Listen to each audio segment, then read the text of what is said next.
નમસ્કાર મિત્રો, સ્વાગત છે અમારી યુટ્યુબ ચેનલ પર। મિત્રો ફરીવાર એક ભરતી વિશે અપડેટ કરવામાં આવે છે। મિત્રો તલાટી અને જુનિયર ક્લાર્કની ભરતીને લઈને મિત્રો હસમુખ પટેલ સરે ટ્વીટ બહુ મોટું કર્યું છે। મિત્રો જોઈએ શું ટ્વીટ કર્યું છે હસમુખ પટેલે તલાટી અને જુનિયર ક્લાર્ક ભરતીને લઈને।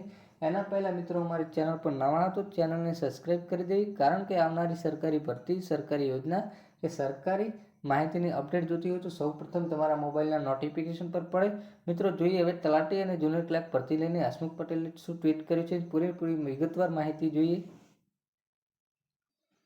તો મિત્રો અહીં જણાવવામાં આવ્યું છે ટ્વીટ દ્વારા હસમુખ પટેલે તલાટી તથા જુનિયર ક્લાર્કના સ્વર્ગમાં જે કેટેગરી ઉમેદવારો ખૂટતા હતા તેટલા જ ઉમેદવારોનું ડીવી લિસ્ટ બહાર પાડવામાં આવ્યું છે। મિત્રો જુનિયર ક્લાર્ક તથા તલાટીના ખૂટતા ઉમેદવારો માટે ડોક્યુમેન્ટ વેરિફિકેશન પૂર્ણ થતાં વેઇટિંગ લિસ્ટ બહાર પાડવામાં આવશે તથા અગાઉ જિલ્લાની ફાળવણી કરવામાં આવેલા ઉમેદવારો સહિત તમામ માટે જિલ્લાની ફાળવણી કરવામાં આવશે। મિત્રો તલાટી તથા જુનિયર ક્લાર્કના વેઇટિંગ કામગીરી પૂર્ણ થતાં MPHWના વેઇટિંગ કામગીરી શરૂ કરવામાં આવશે। મિત્રો તલાટી અને જુનિયર ક્લાર્કની ખાલી જગ્યાઓનું વેઇટિંગ લિસ્ટ ભરવા માટે ખૂટતા ઉમેદવારોના ડોક્યુમેન્ટ વેરિફિકેશન માટે 3RD additional provisional merit list પ્રસિદ્ધ કરવામાં આવે છે। મિત્રો અહીં ટ્વીટ જોવામાં આવે તો મિત્રો હસમુખ પટેલ સરે ટ્વીટ કર્યું છે। મિત્રો અમારી ચેનલ પર નવા હો તો ચેનલને સબસ્ક્રાઈબ કરી દેવી અને મિત્રો વિડીયો ગમ્યો હોય તો વિડીયોને લાઇક કરી દેવી। જય હિન્દ, જય ભારત।